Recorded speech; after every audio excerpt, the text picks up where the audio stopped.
Imagine being the first black man to earn a PhD from Harvard, yet spending your life fighting a system that refused to see your brilliance. Imagine challenging the very soul of America when speaking out could cost you everything.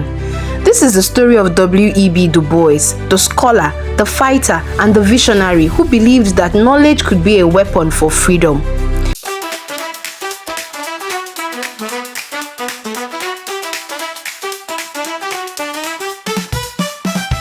In the late 1800s, when most of America was still reeling from slavery, a young boy named William Edward Booker Du Bois was born in Great Barrington, Massachusetts, a small town where he was one of the few African Americans. Unlike many black children of his time, Du Bois had access to good schools, and his teachers saw something extraordinary in him, a mind that refused to be limited. By the age of 16, Du Bois had already graduated high school and set his sights on higher education. He earned a scholarship to Fisk University, a historically black college in Tennessee. And it was there for the first time that he came face to face with the harsh reality of racism in the post-slavery South. He later said, "One ever feels his two-ness, an American, a Negro, two souls, two thoughts, two unreconciled strivings."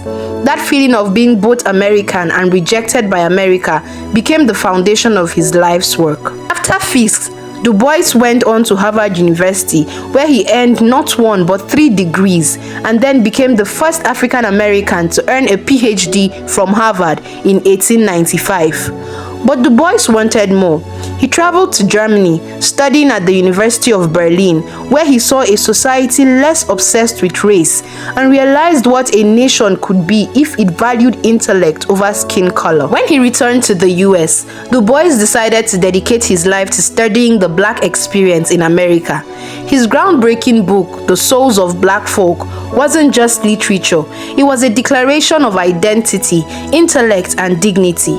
In it, he introduced the world to the concept of double consciousness, the idea that African Americans must constantly see themselves through the eyes of a prejudiced society. But Du Bois wasn't content with writing about the problem. He wanted change. He helped found the Niagara movement, which later evolved into the NAACP, the National Association for the Advancement of Colored People. He believed that the talented tenth, the top 10% of educated African Americans, could lead their people toward equality through knowledge and leadership. Yet, his ideas often clashed with another great leader of his time, Booker T. Washington, who believed in vocational training and compromise. Their rivalry symbolized 2 paths: accommodation or confrontation. Du Bois chose the latter.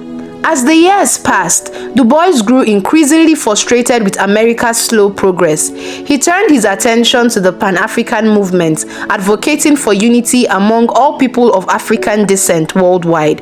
He organized Pan-African congresses, bringing together black leaders from across the globe, sowing seeds that would later inspire African independence movements.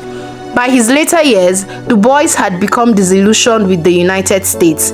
At 93 years old, he renounced his US citizenship and moved to Ghana, where he was welcomed as a hero. He died there in 1963, just one day before Martin Luther King Jr. delivered his legendary "I Have a Dream" speech. W.E.B. Du Bois may not have lived to see the civil rights victories that came after him, but his words lit the torch for generations that followed. He taught the world that the mind is the sharpest weapon against oppression, and that even when the world denies your humanity, you must never stop defining it for yourself. So the next time you hear the phrase, "knowledge is power," remember W.E.B. Du Bois, the man who proved it.